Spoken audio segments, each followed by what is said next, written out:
Du coup, je vais également, oui, si vous avez de quoi noter, vous voulez m'envoyer des messages, je le redis pour les personnes qui viennent de nous rejoindre, vous pouvez bien sûr écrire les questions dans la conversation, j'y répondrai. Il n'y a pas de problème. Et n'hésitez pas à dire si je ne parle pas assez fort, si je vais trop vite ou si vous n'avez pas compris quelque chose. Dans un premier temps, je vais revoir quand même un petit peu la prise de mesure, faire un petit point dessus, c'est important. Mais ce n'est pas sur ça que je vais m'étaler. Et après, ça s'attellera sur l'étude de cas. Donc, là, déjà, je vais vous montrer 3 positions à ne pas adopter, qui ne sont pas du tout faites pour faire la prise de mesure avec le biodigesper. Donc, on peut voir que sur la première mesure, elle tient pareil à l'envers, le dos tout courbé. Elle tient sa main gauche sur le bras. Donc, vraiment une position pas du tout adéquate. Sur la deuxième photo, elle est debout. Il ne faut surtout pas faire la mesure debout. Bien sûr, assis sur un tabouret et de préférence en bois. Et s'il y a du métal, ce n'est pas grave tant qu'il n'y a pas de contact avec la peau. Et la troisième, on peut voir que la personne n'a pas relevé son talon. Donc, qui est aussi un point important et que ça soit fait sous la malléole et pas dessus. Alors, pour la prise de mesure, on a le dos bien droit, c'est vraiment important. Assis sur un tabouret, on humidifie la peau, cheville droite, doigt de la main droite et les 4 électrodes du biodie. On va replier la jambe droite vers l'intérieur. Bien évidemment, on fait toujours la mesure du côté droit. Le talon est décollé tout seul. Et on va positionner l'appareil sous la malléole. Quand la personne est bien positionnée, là, elle va appuyer avec sa main droite et le pouce. Donc, on entend le premier bip. On attend bien évidemment qu'il y ait un second bip avant de relâcher. Souvent, on peut relâcher avant et c'est pour ça que la mesure n'est pas prise et ça fait rouge. Donc, c'est vraiment important d'attendre le deuxième bip avant de relâcher. Et là, on peut synchroniser la mesure sans problème. Donc, maintenant, on va passer bien évidemment à l'étude de cas. Là, ça va être une personne en obésité sévère. Donc, dans un premier temps, on va revoir tous les indicateurs pour cette étude de cas et après son évolution. Donc, je l'ai appelée Madame Martin pour ne pas donner de nom. C'est une personne, un profil d'une personne de 39 ans. On a commencé son suivi, c'était en mars 2022. Elle fait 1,59 m, donc une personne avec une petite taille, et de 126 kg. Elle n'avait pas d'activité physique. Elle marchait de temps en temps, mais c'était vraiment très rarement. Donc, aucune pathologie, cette personne, à part des douleurs articulaires. Et son objectif de poids était de 66 kg. Elle avait pris beaucoup de poids en quelques années, suite à une grossesse. L'observation, c'est qu'elle avait une alimentation très riche en sucre et en graisse. Elle n'avait pas envie de cuisiner. Du coup, elle ne s'embêtait pas et elle mangeait des plats tout préparés. Et c'était surtout des grosses quantités. On sait très bien que l'obésité sévère, c'est un problème de santé croissant dans notre société. Et ça a vraiment des conséquences néfastes pour la santé. Et ça peut jouer sur la qualité de vie des individus. Donc, dans ce webinaire, on va voir vraiment l'évolution de cette personne-là. Donc, là, on a la synthèse du tableau de bord de la première visite de cette personne, du coup, qui est venue le 26/03/2022. On peut voir déjà tout simplement son IMC ici. Il n'est pas noté, mais il était à 44. Du coup, en obésité de classe 3, parce qu'on sait que plus de 25, c'est en surpoids. De 25 à 30, c'est en surpoids. De 30 à 35, stade 1, de 35 à 40, stade 2, et plus de 40 en obésité de classe 3. Donc, vraiment, cette personne a une obésité sévère. Comme on peut vraiment voir sur la cible, on a une masse grasse qui est vraiment en excès avec plus 31,11 kg de masse grasse par rapport à référence de son poids et sa taille. Mais on va voir, je me suis trompée sur le muscle, mais elle a plus 13 kg de masse musculaire, ce qui est énorme. Souvent, on nous pose la question, pourquoi les personnes ont une masse musculaire aussi importante? Mais c'est vrai que lorsqu'on a une masse grasse très importante, la masse musculaire va avec, parce qu'il faut soutenir, on va dire, cette masse graisseuse. Donc, on développe forcément une masse musculaire. C'est pour ça que les personnes qui sont en obésité, et en obésité sévère, ont une masse musculaire très importante.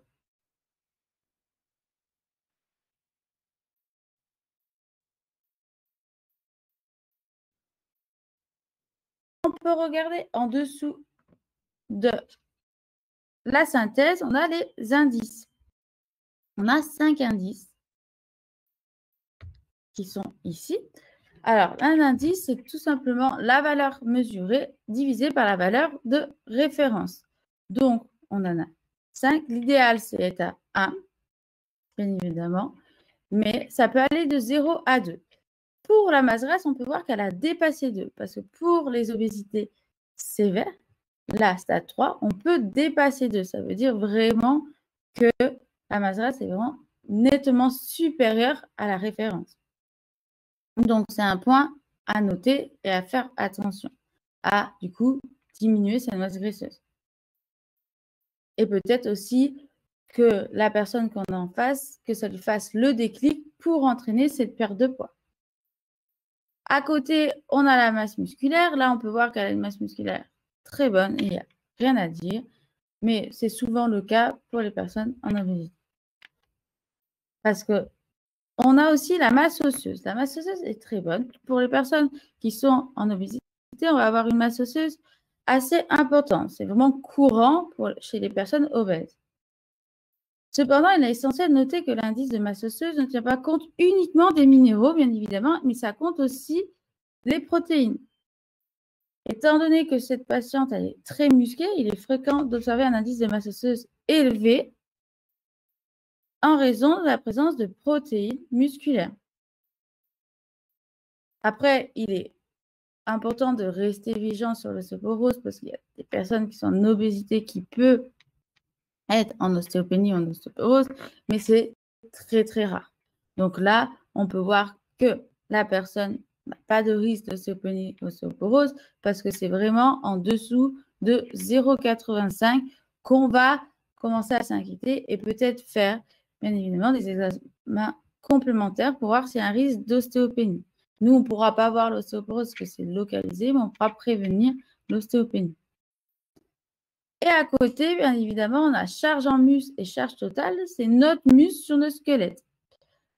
Est-ce qu'on a trop de muscle par rapport à notre squelette? Comme on a un squelette assez développé, on n'a pas une masse musculaire trop importante par rapport à notre masse osseuse. Donc, c'est très bien. Il n'y a pas de risque de blessure ou autre. Mais ça, on regardera plus pour un sportif, par exemple. Et pour la charge totale, même si la personne a une masse graisseuse très importante, mais comme elle a quand même une bonne masse osseuse, on va dire que la charge du muscle et du gras sur le squelette n'entame pas le danger de la personne. On va dire sur le poids du squelette. Il n'y a pas de risque de blessure par rapport à un surdage de masse graisseuse et de masse musculaire. Bon, il y a quand même 1,15, donc on est dans le vert clair, on n'est pas dans le vert, donc c'est bien de diminuer, mais ce n'est pas le plus inquiétant parce qu'elle a une bonne masse musculaire. Mais si là, on a une masse grasse aussi importante, mais une masse musculaire, une masse osseuse plus bas, là, on peut voir que la charge totale sera plus élevée. Et là, il faudra faire attention.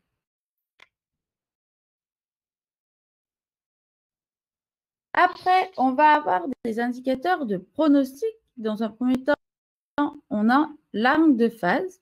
Donc, l'angle de phase, on sait que c'est pour voir un peu l'état général de la personne, il est fréquent tout simplement de constater un angle de phase vraiment élevé lors d'analyse de bioimpédancemétrie sur les personnes en obésité. Tout simplement par rapport au poids impédance. Comme on va avoir un poids élevé, on va avoir souvent une impédance plus élevée que la moyenne. Après, cette personne, vous allez me dire, 6,6, c'est pas énorme parce que la moyenne pour une femme, c'est entre 5,5 et 6,5. Mais on va dire que cette personne, elle fait, je ne vous l'ai pas dit tout à l'heure, je crois, elle fait 1,57 m. Donc, une personne de très petite taille. Et on sait que les personnes plus petites ont un angle de phase un peu plus petit. C'est pour ça que là, pour une personne de petite taille, elle a un angle de phase assez élevé, qui est sûrement dû à son obésité. Donc, franchement, l'angle de phase, on va pouvoir voir son évolution si elle reste et si elle ne perd pas trop de son angle de phase, que le but quand même, ça va être de conserver sa masse musculaire et faire baisser sa masse grasse.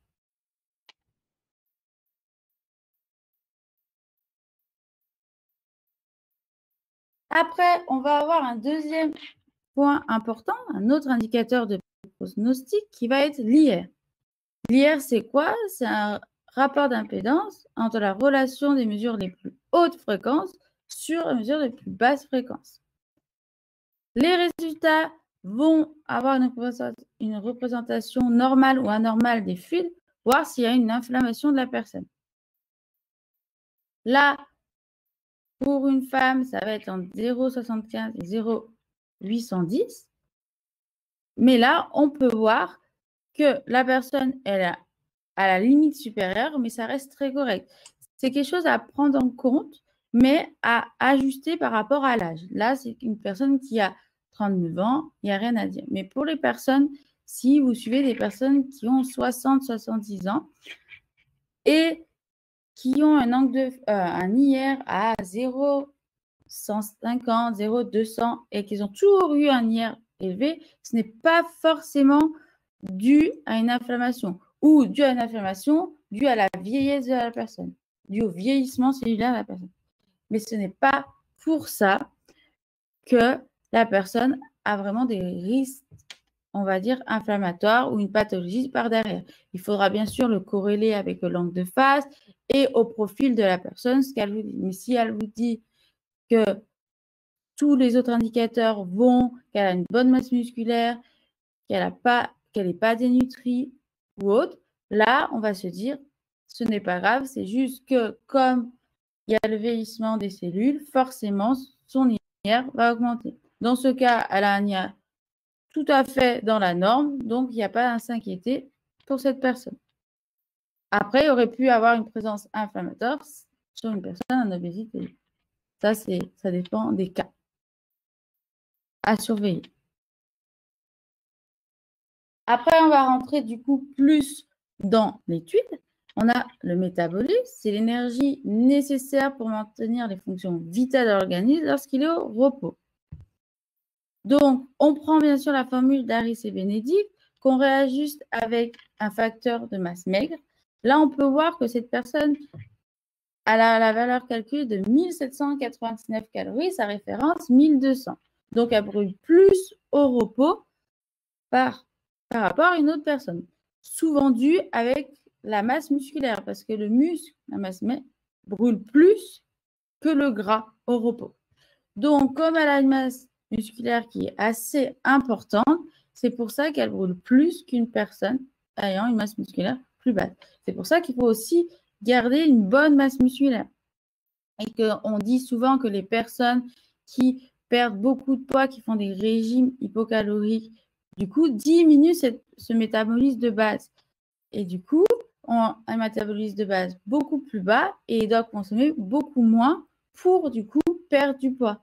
Et c'est pour ça que souvent qu'on a l'effet yo-yo et la reprise de poids. Donc, c'est pour ça que c'est important de garder un métabolisme assez haut, surtout quand on perd du poids. Donc, c'est pour ça que le but, ça va être de perdre du gras et pas de la masse musculaire pour avoir le métabolisme de base le plus haut et pouvoir manger, on va dire, plus de calories. Quand on a regardé le métabolisme, bien évidemment, on va regarder la dépense énergétique. c'est la quantité totale d'énergie sur une journée de 24 heures. Donc, c'est notre métabolisme de base fois le niveau d'activité physique, tout simplement, qu'on a indiqué tout à l'heure, quand vous avez fait la mesure tout à l'heure. Pas du tout, mais quand on a fait la mesure, on met le niveau d'activité faible, moyen, élevé, fort, ou si c'est un sportif de niveau, on le met également. Donc, très faible, c'est vraiment les personnes alitées. Faible, ça va être les personnes sédentaires, sans activité. Par exemple, elle ne travaillait pas, du coup, elle élevait son enfant. Donc, c'est pour ça, aucune activité. Donc, on l'avait mis dans faible. Mais si c'est quelqu'un qui a une activité, par exemple, qui est toujours debout, même si elle ne fait pas d'activité physique à côté, on va quand même mettre dans moyen. Mais si quelqu'un qui a une activité debout, qui bouge beaucoup et qui a plus de 3 fois par semaine du sport en plus, là, on va la mettre dans fort. Donc, pour cette personne-là, sa valeur calculée est de 2500 calories. Ça veut dire que en comptant son activité physique, elle devrait consommer 2500 calories pour ni prendre ni perdre du poids, tout simplement. Donc, si on va entraîner, bien sûr, une perte de surplus de masse graisseuse et créer un déficit calorique, on doit manger moins que ce qu'on dépense, bien évidemment. Donc, nous, on a mis des apports conseillers inférieurs qui est de moins 20% de la valeur calculée pour créer ce déficit calorique. Et quand on a atteint notre objectif, on va prendre ici l'apport conseillé supérieur pour créer la stabilisation, pour ne pas faire cet effet yo-yo et reprendre du poids. Parce que le but, ça va être de stabiliser la perte de poids quand le poids souhaité est obtenu et pas reprendre directement.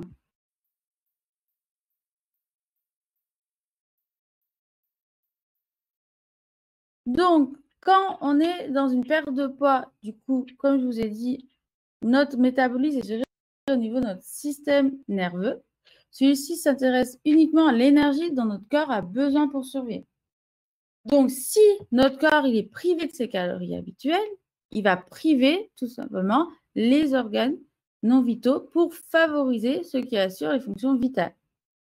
Cette privation de carburant va faire baisser le métabolisme, tout simplement. Donc, c'est important de privilégier une perte en douceur afin de ne pas perturber le métabolisme. Du coup, un rééquilibrage alimentaire sera donc privilégié. Par exemple, si quelqu'un mange en surplus de masse graisseuse et des lipides, ils vont être stockés. Si on a un surplus de protéines, lui, il ne va pas être stocké et il va être éliminé. C'est pour ça que ce n'est moins grave de manger un peu plus de protéines. Après, il ne faut pas en manger en excès parce qu'il peut y avoir beaucoup de problèmes de santé si on mange trop de protéines aussi. Mais celui-ci, les protéines, ça va être éliminé par rapport aux glucides et aux lipides ingérés par la personne. Donc, on a les indicateurs de masse grasse. On a la masse grasse brute et la masse grasse à hydratation constante. C'est les lipides contenus dans le tissu adipeux.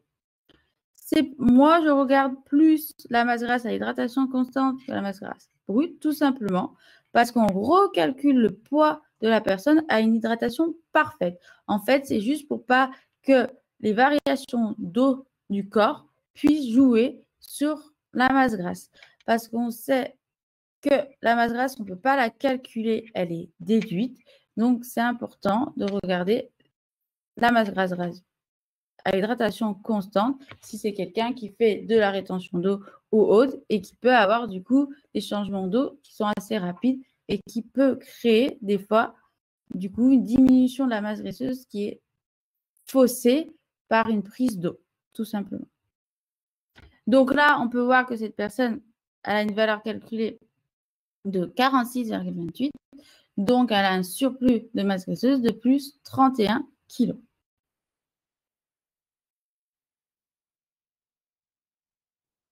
Donc, quand j'ai perdu la quantité exacte de masse grasse qui était indiquée en excédent, et je me trouve encore de la valeur référence. Pourquoi? Tout simplement, c'est parce que la référence change, car le poids n'est pas le même. Donc, par rapport à ce poids-là, vous avez une nouvelle référence. Donc, c'est pour ça que des fois, on peut avoir encore un petit léger surplus de masse graisseuse, même si on a perdu le poids souhaité, parce qu'avec le nouveau poids, on est encore un peu en excédent et il nous manque un peu de muscle. Parce qu'on a peut-être perdu trop de masse musculaire avec ce nouveau poids. Donc, c'est pour ça. Donc, à faire attention. Après, on va regarder d'autres indicateurs. Pour ce cas-là, pas forcément utile, mais je les réexplique pour dire que j'explique toutes les tuiles. La masse sur graisse, ça contient toute l'eau, les protéines et les minéraux. C'est la masse sans le gras sec. Là, c'est un indicateur qui va plus rentrer en compte pour la sarcopénie. Donc après, on peut avoir bien sûr des obésités sarcopéniques. Là, ce n'était pas le cas, qui sont dénutries. C'est des personnes qui sont en obésité, qui font tellement plus d'activités, qui sont alitées. Des fois, ils peuvent être en situation de sarcopénie ou dénutrie. Donc, là, on peut voir par rapport aux recommandations de la HAS qu'il ne faut pas être au-dessous de 15 pour une femme et 17 pour un homme. Là, on est à 25,63. Il n'y a pas de problème. La personne n'est pas en situation de sarcopénie.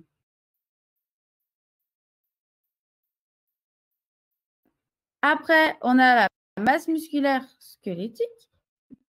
C'est la masse musculaire du corps avec l'eau. On sait que dans la masse musculaire, on a 75% d'eau. Donc, on a notre valeur calculée, la référence. C'est pour ça que là, on a plus 13 kg de masse musculaire, ce qui est très bien. Et on peut voir plusieurs... Il y a 3 façons d'évaluer la masse musculaire. La valeur calculée, la SMI, peut être plus de 7 pour une femme et 9 pour un homme. Donc là, on est à 13, il n'y a pas de problème. La SMI, c'est tout simplement la masse musculaire divisée par la taille au carré. Et après, on a le rapport de la masse en graisse.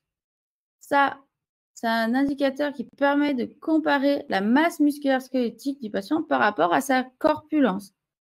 Est-ce que la personne a assez de masse musculaire squelettique par rapport à la corpulence? Là, on peut voir que cette personne est à 51,59 et pour une femme, c'est entre 40 et 50. Donc ça, c'est vraiment bien chez les patients en surpoids, en obésité, pour voir si par rapport à leur poids, est-ce que là, on a assez de masse musculaire? Est-ce que le ratio est bon? Après, on peut regarder la masse musculaire squelettique appendiculaire. Du coup, la masse musculaire squelettique des membres. Ça, elle est plutôt reliée avec la masse hors graisse. C'est pour voir s'il y a un risque de sarcopénie et de dénutrition avec la HAS. Donc, c'est avec l'indice ASMI. Il faut être pas au-dessous de 5,67 pour une femme et de 7,26 pour un homme. Là, on est à 10, il n'y a pas de problème. On n'a pas du tout de risque de sarcopénie pour cette personne et de dénutrition. Après, on va regarder la masse sèche sur graisse. Il s'agit simplement des protéines et des minéraux contenus dans le corps. Pour l'objectif d'une perte de poids, ça va être de ne pas perdre sa masse sèche sur graisse. C'est quoi la différence par rapport à la masse musculaire squelettique? La masse musculaire squelettique, on a 75% d'eau. Là, on enlève l'eau. On n'a que les protéines et les minéraux sans l'eau du corps. Donc, en fait, on a le muscle sec. Donc, c'est vraiment important de suivre la masse sèche hors graisse lors d'une perte de poids. Surtout à surveiller sur les ingestats, répartition des apports protéines et glucides, parce que quand on perd du poids, on va bien sûr diminuer les apports, mais il faut diminuer aussi et bien répartir les protéines, lipides, glucides. Parce que si on diminue les apports, mais on ne répartit pas bien les protéines, glucides, lipides, on n'aura pas une perte la plus optimale. Il faut regarder aussi l'hygiène de vie, s'il y a une activité physique, que c'est important pour entretenir ou garder ou prendre de la masse musculaire. L'état santé de la personne, s'il n'y a pas une pathologie derrière, c'est pour ça que c'est important de demander lors du rendez-vous. Et s'il n'y a pas une présence du fonctionnement intestinal. Aussi, c'est important. La masse cellulaire active, c'est toutes nos cellules qu'on a dans le corps. On va regarder tout simplement si nos cellules fonctionnent bien. De deux manières, il y a BCM et ICW. BCM, c'est voir si on n'a pas de carence en protéines métaboliques. Est-ce qu'on absorbe bien nos protéines dans notre corps? Tout simplement, voir s'il n'y a pas un risque de maladie de Crohn, problème d'intestin irritable ou autre. Là, on peut voir que son BCM, il est bien, donc il n'y a pas de souci d'assimilation. Et après, on peut voir si la personne est déshydratée. Là, on peut voir que la personne a vraiment un ICWO intracellulaire qui est très bas. Vu déjà qu'on a vu tout à l'heure qu'elle a été vraiment déshydratée, souvent les personnes qui vont être en obésité et encore plus en obésité sévère, on va avoir forcément une déshydratation due à la masse graisseuse qui est élevée. On sait que dans la masse graisseuse, il y a très peu d'eau, 15%. Et après, si on dépasse les 28% de masse graisseuse, le tissu graisseux est encore moins hydraté. C'est-à-dire ça peut aller encore en dessous de 15%. C'est pour ça que les personnes qui sont en obésité ont souvent une déshydratation.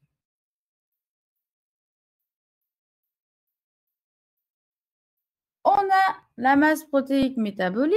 Là, c'est tout simplement nos protéines dans nos cellules. On va voir de quantifier les protéines dans notre masse cellulaire. Est-ce qu'on a assez de protéines dans nos cellules? Là, dans ce cas, il n'y a pas de problème. On regarde l'alimentation, s'il y a une alimentation assez riche en protéines et aussi due à l'activité physique. On a le contenu minéral osseux. Ce que je vous ai dit auparavant, c'est aussi lié avec l'indice de masse osseuse. Pour une personne en obésité, souvent, ils ont une bonne masse osseuse, il n'y a pas de problème. Mais il faut faire quand même attention s'il n'y a pas un risque d'ostéopénie qui est quand même très rare. Mais ça peut être dû, par exemple, peut-être pour une personne qui ne fait vraiment pas d'activité physique, qui a un apport insuffisant en protéines ou un déficit en magnésium, du coup, qui fixe le calcium dans l'eau. Mais souvent, les personnes qui sont en obésité n'ont pas de présence, ont une bonne masse osseuse. Mais après, ça, c'est à regarder, à étudier cas par cas. Maintenant, on va regarder l'eau. Donc, il y a trois moyens de voir l'eau. Nous avons le taux d'hydratation sur le poids, ça veut dire au total sur le poids, qu'on voit dans l'eau totale, c'est ici, taux d'hydratation. Le taux d'hydratation est entre 55 et 65. Pour les personnes qui sont sportives, comme ils ont une masse musculaire, il y a 75% d'eau dans la masse musculaire. Souvent, le taux d'hydratation va être très élevé. Pour une personne qui est, du coup, avec une masse graisseuse importante, comme on sait que dans le gras, il y a très peu d'eau, souvent, le taux d'hydratation, il est très bas. Donc, à faire attention et à regarder.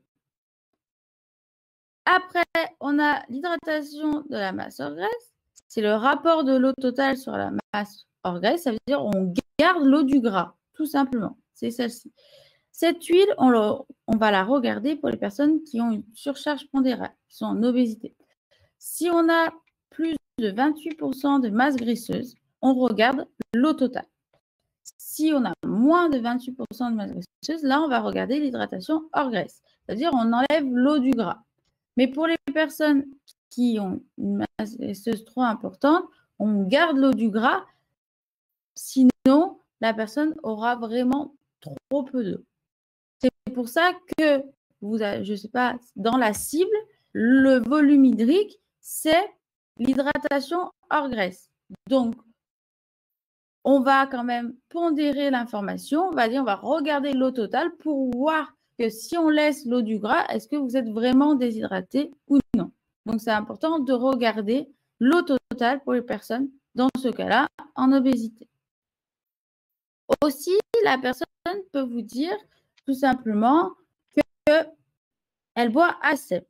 On sait que environ une personne de poids normal a besoin de 2 litres par jour. Cependant, pour une personne obèse, chaque augmentation de 2 kg de poids entraîne une augmentation de la surface corporelle, du coup, qui nécessite une hydratation supplémentaire de 500 millilitres. Par exemple, si une personne a 30 kg de plus de masse graisseuse et masse musculaire, elle doit apporter plus d'1,5 litre. Donc, au lieu de boire 2 litres dans la journée, elle devra boire 3,5 litres. C'est pour ça que les personnes vont vous dire « je bois assez », mais non, par rapport à votre poids, vous ne buvez pas assez. C'est pour ça que vous êtes déshydraté. Donc, c'est souvent pour ça que les personnes en obésité sont déshydratées parce qu'ils pensent boire assez, mais par rapport à leur surface corporelle, à leur poids, ils ne sont pas assez bien hydratés. Donc, quelque chose à prendre en compte.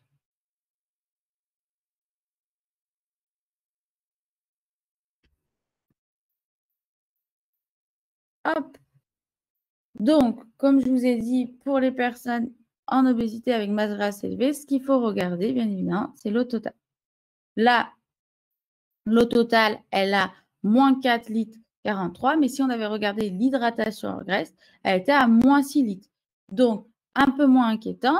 Si on adapte déjà au rééquilibrage alimentaire, on fait attention à son hydratation, on va forcément augmenter son hydratation. Souvent, on se dit il faut vraiment traiter dans un premier temps l'eau. Si la personne boit quand même correctement, si elle vous dit oui, je bois quand même 2 litres, 2 litres 5, on va déjà rééquilibrer son alimentation. Déjà, la personne va perdre la masse graisseuse, donc forcément se réhydrater.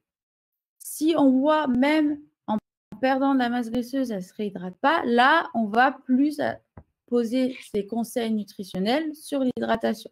Mais si cette personne boit déjà correctement, on ne va peut-être pas prendre en compte ça en premier. Après, on a l'équilibre hydrique. Ça, on a pu voir pour cette personne-là qu'il manquait beaucoup d'eau. Mais est-ce qu'il y a vraiment un déséquilibre hydrique en l'eau intra et l'eau extracellulaire? On a deux tuiles, l'équilibre hydrique avec l'eau du gras et l'équilibre hydrique sans l'eau du gras. Moi, je regarde toujours l'équilibre hydrique sans l'eau du gras, tout simplement, surtout pour les personnes en obésité, tout simplement parce que dans l'eau du gras, il y a 80% d'eau extracellulaire. Donc, toutes les personnes en obésité, quand on regarde l'équilibre hydrique, ils vont avoir beaucoup plus d'extracellulaire que de l'intra. Donc, pour voir réellement s'il y a trop d'extra sur l'intra, on va regarder l'équilibre hydrique hors graisse. Dans ce cas-là, ça va, elle est bien équilibrée, il n'y a rien à dire. Mais il faut faire attention parce que des fois, quand même, souvent, on va avoir plus d'eau extracellulaire que d'intracellulaire. Tout simplement, pourquoi? Parce qu'on sait bien que les personnes en obésité, pas forcément, mais ont une alimentation qui va être déséquilibrée. Pour ce cas, elle avait une alimentation très équilibrée, hyper sodée. Donc, on sait qu'il y a beaucoup plus de sodium dans l'eau extracellulaire que l'intra. C'est le couple sodium dans l'eau extra et potassium dans l'eau intra. Donc, c'est pour ça qu'on va avoir un surplus d'extracellulaire sur l'intra. Donc, si on fait un rééquilibrage alimentaire, ce surplus va se réguler tout simplement. Parce que, en fait, la qualité des membranes cellulaires chez ces patients, les acides gras membranaires, sont quand même pas terribles. Parce que c'est souvent des acides gras saturés. Toujours par rapport à l'alimentation déséquilibrée. Et du coup, il va avoir des difficultés avec les pompes au niveau de la membrane. Et c'est pour ça qu'il va avoir ce déséquilibre de déshydratation. Tout simplement. Donc, quelles sont les causes de déséquilibre hydrique? On a tout simplement la déshydratation. Ça peut être hémorragie, brûlure, vomissement, diarrhée. L'hydratation hypotonique, infection, insuffisance rénale, déséquilibre hydrique. On peut avoir les hormones, par exemple les femmes en période de menstruation, qui peut entraîner tout simplement une rétention d'eau. Un taux élevé de cortisol.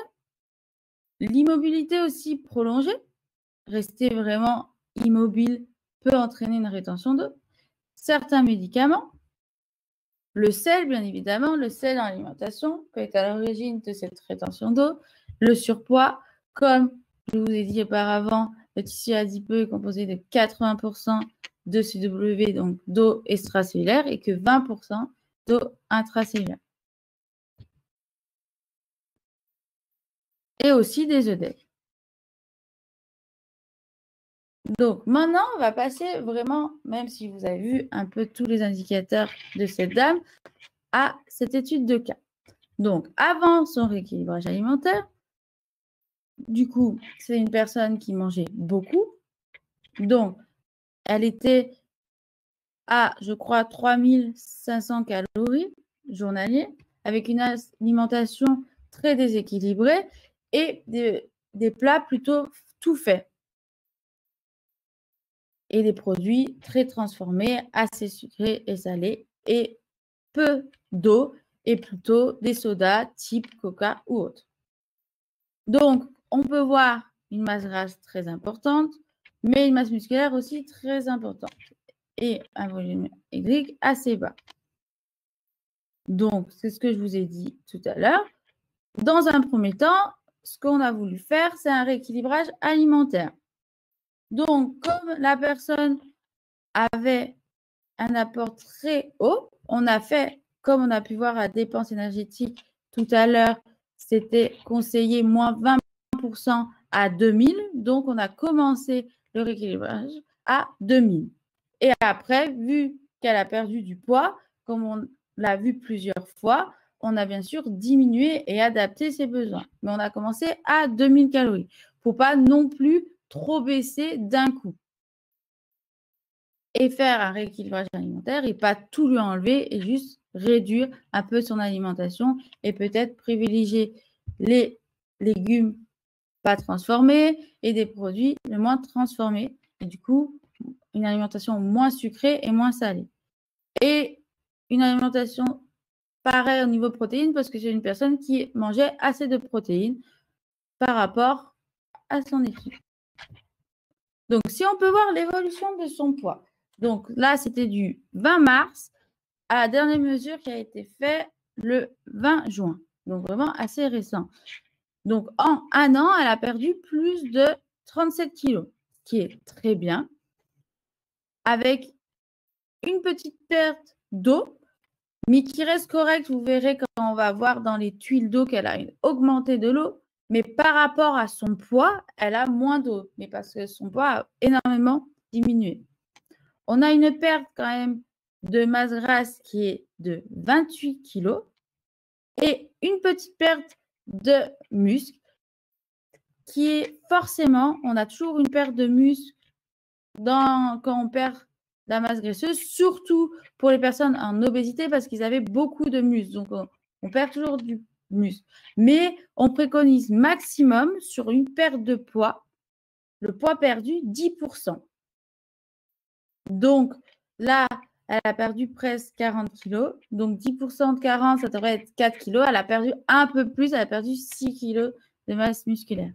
Donc, c'est vrai qu'il faudrait un peu limiter là pour la suite de garder cette masse musculaire ou peut-être même de l'augmenter. C'est quelqu'un qu'on a mis aussi en place une activité physique. On a prévu de la gym douce, un peu de marche, et peut-être prévoir d'autres exercices physiques pour créer peut-être du muscle.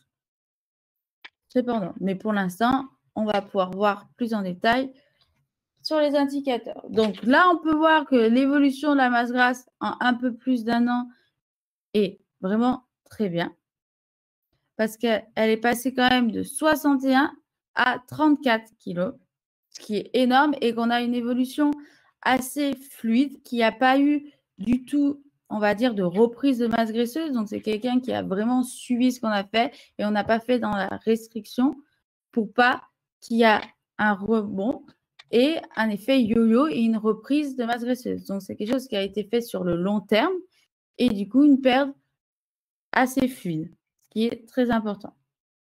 Donc, elle est passée quand même de plus 31 kg à 11 kg, donc ce qui est bien. Et du coup, elle n'est plus en obésité stade 3, mais là, elle est en obésité stade 2. Mais bientôt en obésité stade 1. Donc, on a eu une très belle évolution. Pour la masse musculaire squelettique, on peut voir qu'elle a perdu un peu de muscle. Elle est passée de 33,42 à 28,91. Mais surtout, ce qu'on va regarder, c'est le rapport de la masse en graisse qui est assez haut, qui est de 50,73. Donc, il n'a pas bougé. Il est resté assez stable. Donc, comme je vous ai dit, c'est notre muscle sur notre squelette, sur notre masse en graisse. Donc, on va voir si on a assez de muscle par rapport à notre corpulence. Et là, on est à 51,73 et il ne faut pas être au-dessous de 47 pour une femme. Donc, il n'y a pas de problème.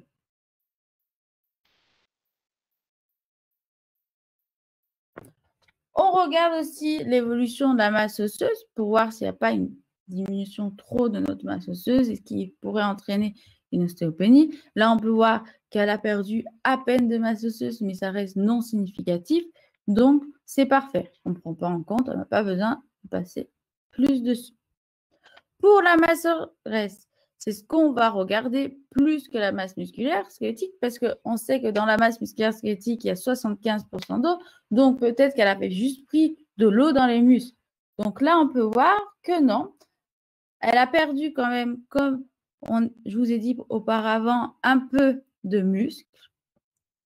Mais ça reste correct. Elle est encore au-dessus des normes. Elle a plus 1,72 qui reste très correct. Il faudra juste faire attention à ne pas reperdre encore pour la suite parce qu'il reste encore 11 kilos. Donc, il ne faudra pas reperdre trop de masse musculaire et faire attention, peut-être voir avec l'activité physique, comme je vous ai dit auparavant, et à son alimentation si elle n'a pas trop descendu son apport en protéines. Après, ce qui va nous intéresser, c'est vraiment l'évolution de son volume hydrique. Donc, on peut voir quand même à un an, elle est passée de moins 4 litres à moins 0,72, qui est pas négligeable. Ça veut dire que la personne, sans forcément, en plus, c'était quelqu'un qui s'hydratait très bien, on n'a pas bougé son hydratation, on lui a dit qu'il fallait s'hydrater, on a juste changé parce qu'elle buvait que des sodas, on sait que ça hydrate pas vraiment parce qu'il y a beaucoup de sucre, on a changé tout ce qui est soda avec de l'eau, mais elle buvait beaucoup de thé quand même. Donc, on a gardé sa consommation de thé, rajouté de l'eau et supprimé un peu les sodas. Et du coup, on peut voir qu'en un peu plus d'un an, on a une belle évolution du volume hydrique due à la perte de masse graisseuse. Parce qu'on sait très bien que, je vous ai dit, dans la masse graisseuse, il y a très peu d'eau, 15% même moins pour les obésités sévères. Donc là, on peut voir que dû à la perte de la masse graisseuse, elle a repris de l'eau grâce au rééquilibrage alimentaire. Là, on peut voir maintenant l'équilibre hydrique hors graisse, voir l'eau extra et intra. On peut voir qu'il y a toujours un peu plus d'extra et d'intra, mais ça reste très correct parce qu'on n'a pas des grosses augmentations. On peut voir qu'elle a un peu augmenté d'intra, comme elle a repris un peu d'eau dans le corps, elle a repris un peu d'eau intracellulaire. Donc, il y a moins ce déséquilibre qui devait être dû aussi à son alimentation, trop salée et trop riche en sucre et en lipides.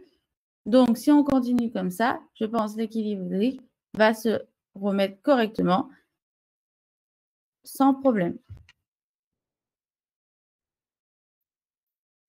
Si on fait une synthèse un peu de ce cas, On a une bonne diminution de la masse graisseuse. On sait qu'il y a encore du poids à perdre parce qu'elle est à 88,70 et elle aimerait être à 70 kg. Bon, déjà, si elle perd 11 kg, ça serait déjà bien, elle serait dans les normes de santé. Mais comme je vous ai dit, ça ne veut pas dire qu'avec son nouveau poids, on va avoir le même taux de masse graisseuse parce qu'elle s'adapte au poids de la personne dû à la masse musculaire qu'elle va avoir. On va voir aussi qu'il y a une légère diminution de la masse musculaire, qui est un peu plus des 10% conseillés de perte de poids. Mais ça reste très correct parce qu'on n'a pas une perte de poids trop rapide et on a une perte de poids assez progressive, qui est le but, on va dire, d'un rééquilibrage alimentaire par rapport, bien évidemment, à un régime hypocalorique, où là, on aurait perdu beaucoup plus de protéines et d'eau et pas de la masse graisseuse. Donc, là, on peut voir que le rééquilibrage alimentaire a bien fonctionné, qui a été aussi associé à une activité physique quotidienne, parce que si la personne ne fait pas d'activité, il y aurait peut-être eu une perte de poids, mais peut-être pas aussi fluctuante, et peut-être ça aurait mis plus de temps, tout simplement. Il faut faire aussi attention à, du coup, son alimentation, pas trop de restrictions alimentaires, c'est important pour ne pas créer cet effet yo-yo. Mais quand la personne a eu le poids souhaité, là, ce n'est pas encore fini, mais si par exemple, on va dire, elle a atteint son poids souhaité, c'est bon. Il va falloir faire très attention, surtout pour ne pas reprendre le poids, parce que souvent, c'est ça, de perdre le poids, ce n'est pas forcément le plus compliqué, ça dépend des cas, mais c'est de le garder. Parce qu'on sait très bien, comme notre poids, il va être plus bas, notre métabolisme de base va être sûrement plus bas, surtout pour les personnes qui étaient en obésité. C'est vrai parce qu'elles vont perdre de la masse musculaire. Donc, perte de masse musculaire, diminution du métabolisme de base au repos. Donc, si la personne n'a pas d'activité physique, si elle en a, elle va pouvoir reprendre un peu et du coup, ça va jouer, pondérer sur sa dépense énergétique. Mais si elle n'a pas, on va avoir besoin moins d'apport. Et du coup, pour maintenir notre poids, l'apport va être plus bas. Et du coup, pour ne pas reprendre, on va devoir avoir moins d'apport que ce qu'on avait eu au début. C'est pour ça que c'est important lors du rééquilibrage alimentaire de diminuer progressivement aussi les apports pour habituer à la personne à ne pas remanger beaucoup pour ne pas reprendre ce poids. Parce que des fois, les personnes vont dire oui, je ne comprends pas, mais je mange toujours aussi bien. J'ai juste augmenté les quantités, mais du coup, les apports sont supérieurs aux dépenses et ça entraîne cette prise de poids. Donc voilà, j'ai fini pour ces études de cas. J'espère que j'ai été claire. Est-ce que vous avez des questions? On a une dizaine de minutes. Si vous avez des questions, n'hésitez pas à les écrire. J'y répondrai sans souci. Je vous écoute.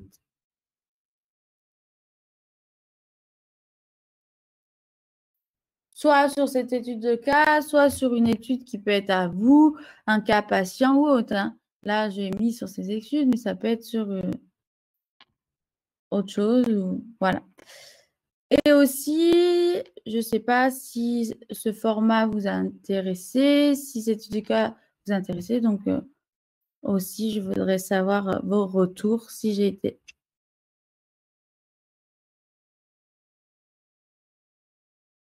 Masse, c'est-à-dire masse grasse normale sur ce tableau.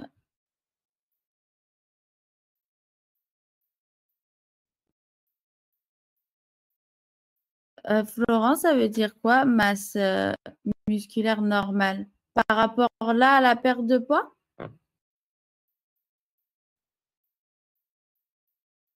Masse grasse normale sur le tableau de bord. Là, on parle du tableau de bord après le rééquilibrage ou avant le rééquilibrage?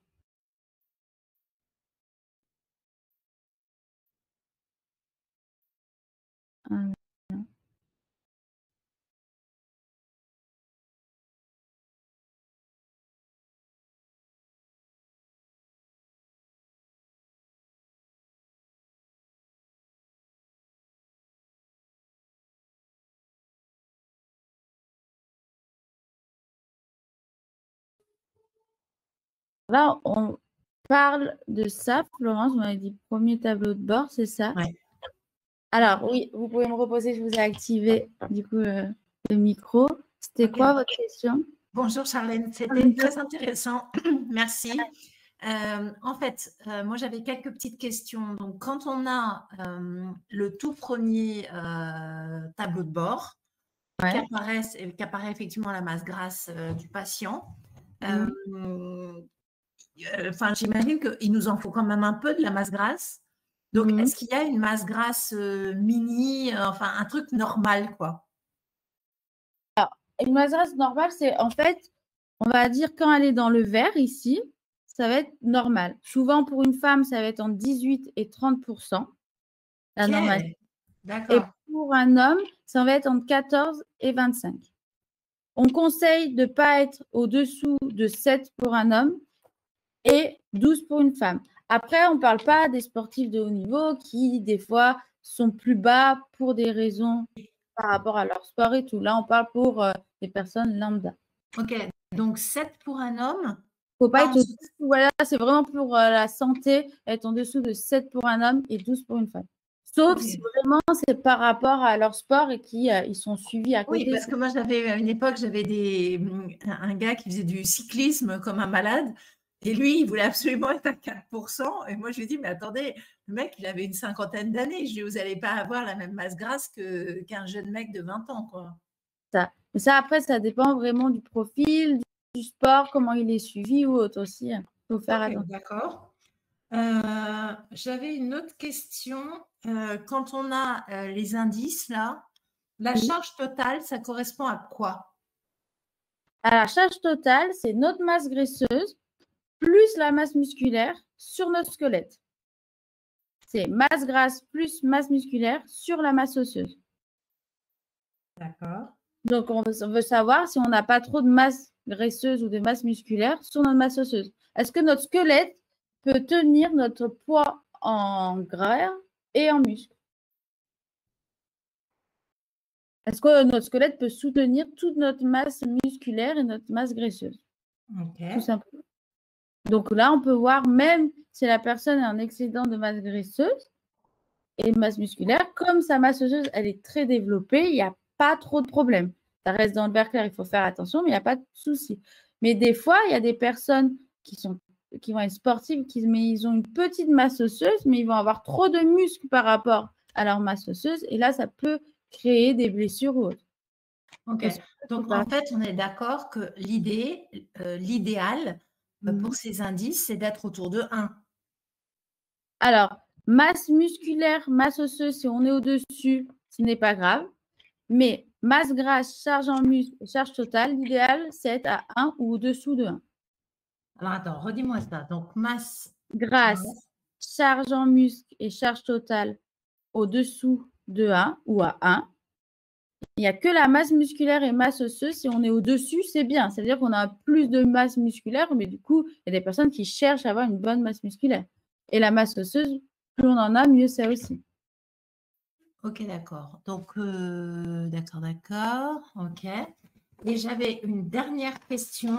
Je n'ai pas bien compris les histoires de rétention d'eau avec eau intracellulaire extra. Parce qu'en fait, là, comme il fait chaud, il y a plein de patientes qui arrivent en disant qu'elles ont pris du poids parce qu'elles font de la rétention d'eau. Et moi, je ne suis pas très à l'aise pour expliquer ce truc-là. Par rapport, je n'ai pas trop compris à la question. La rétention d'eau, comment est-ce que tu vois si elles en font? Parce que là, c'est au niveau de… C'est l'équilibre hydrique. Voilà, c'est ça. C'est voir si on n'a pas trop d'extracellulaire sur l'intra. Si on a plus d'eau d'extra sur l'intra, c'est qu'il y a de la rétention d'eau. Tout simplement.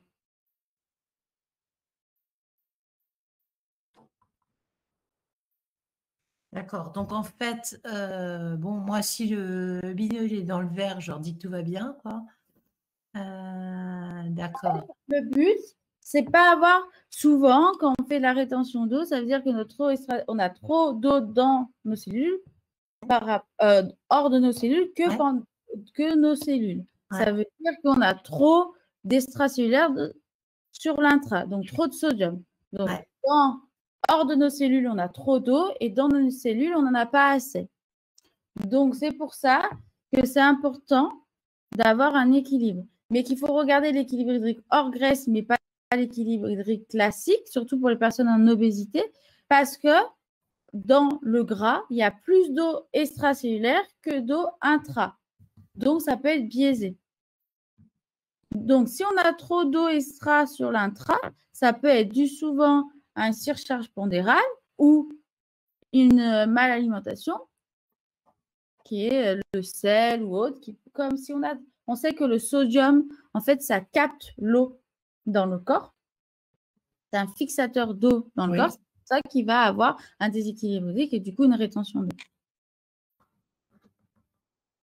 Ok. Bon, écoute, moi, en tout cas, j'ai trouvé que c'était vraiment hyper intéressant. J'ai pris plein de notes et tout.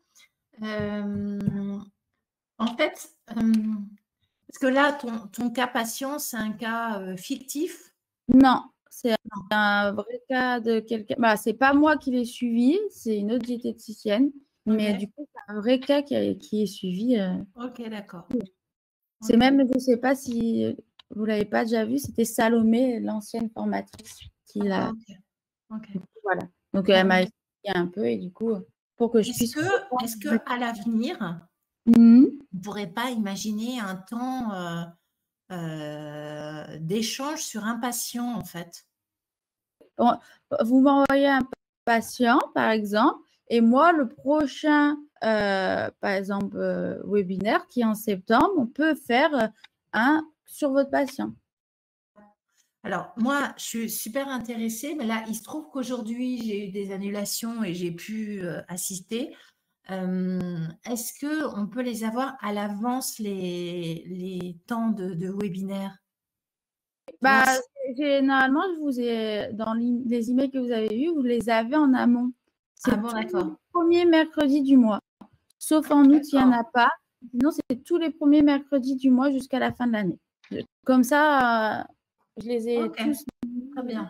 Parce que je sais que c'est plus dur pour vous de trouver une disponibilité. Du coup, je les ai mis jusqu'à décembre. Très bien. Parfait. Très, très bien. Voilà. Bon, ben, écoute, on se verra sûrement à Tours. Journée d'études. Ah oui, c'est ça. Voilà, c'est super. ça. Ok, bon, bah, merci beaucoup pour toutes ces informations en tout cas. Et puis, au plaisir de se voir à Tours. Oui, merci. Merci Charlène, bonne journée. Merci beaucoup en tout cas. Merci. Au revoir. Du coup, au revoir. Est-ce que Aurélie, j'ai pu répondre du coup à votre question? Et pour Élise, pourrez-vous expliquer comment savoir quelle quantité d'eau devrait consommer une personne en situation d'obésité? Alors, oui, en fait, en gros, souvent, la personne va vous dire qu'elle consomme 1 litre ou 1,5 litre. Mais là, ce qu'on va regarder, c'est chaque augmentation de 10 kg du poids de cette personne va entraîner une augmentation du coup de la surface corporelle. Donc, on doit forcément rajouter une hydratation supplémentaire de 500 ml. Donc, plus 10 kg est égal à 500 ml. Tout simplement. Donc là, on voit qu'elle a plus 30 kg en trop de masse graisseuse. Donc, on va lui conseiller plus 1,5 litre d'eau.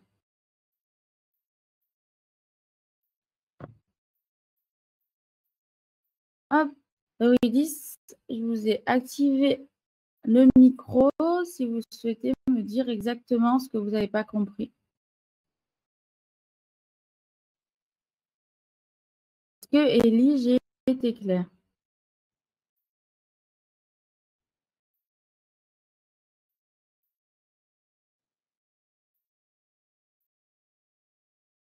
Normalement, je vous ai activé le son, Eurydice.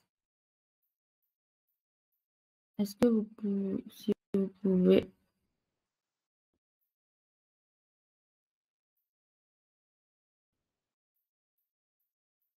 Là, vous avez coupé.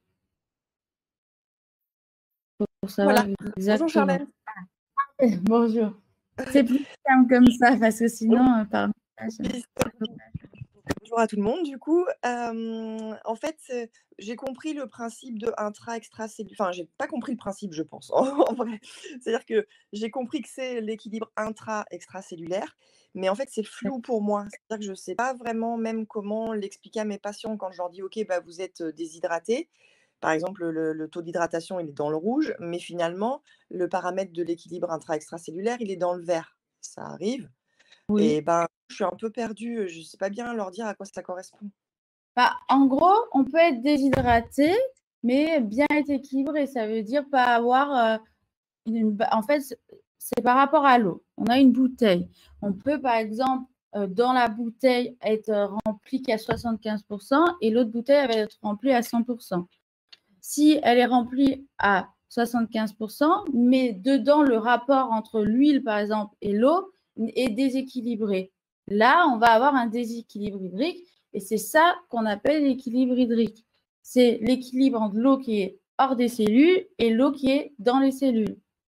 On manque de l'eau, mais on n'est pas forcément en déséquilibre de ces deux surfaces, d'entre l'eau extra et l'eau intra. Donc, en fait, on regarde si on manque d'eau et après, est-ce qu'on a un déséquilibre entre cette eau intra et extra?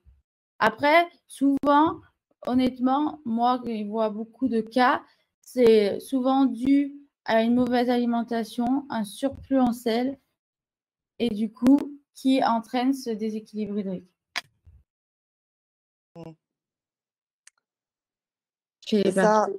ça a un rapport avec, par exemple, quand ils ont une insuffisance rénale et cetera? Est-ce que là, on voit quelque chose, Et on va avoir beaucoup plus d'extracellulaire que d'intra parce que ça va créer des œdèmes et tout. Donc là, on va avoir un ECW qui va être vraiment très élevé par D'accord. rapport Donc potentiellement ce déséquilibre hydrique, enfin s'il y en a un, c'est plutôt parce que la personne fait de la rétention? Oui. Ou Non, allez-y.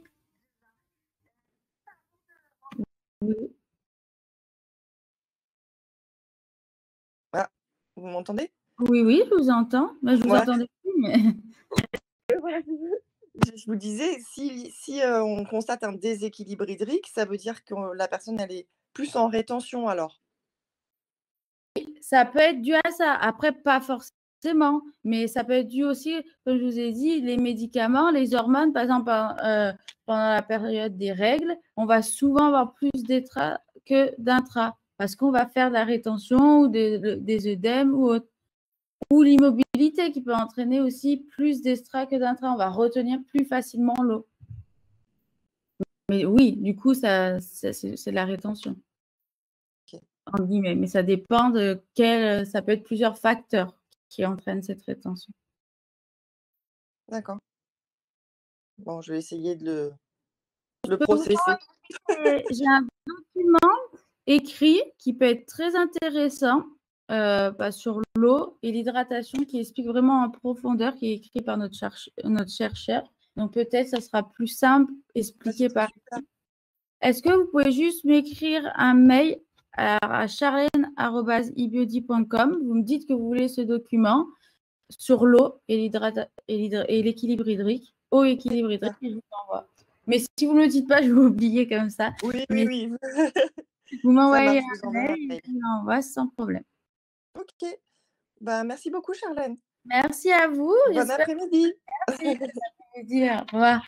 J'espère que c'était assez clair pour tout le monde. Est-ce que vous avez d'autres questions? N'hésitez pas, comme j'ai dit, à m'envoyer par mail si vous avez d'autres questions, charlène@ebiody.com. Et je reste à votre disposition et on se retrouve pour un autre webinaire le premier mercredi du mois de septembre qui sera le 6 septembre. Voilà. Donc, je reste à votre disposition. Merci beaucoup en tout cas et je vous souhaite une bonne après-midi. Au revoir.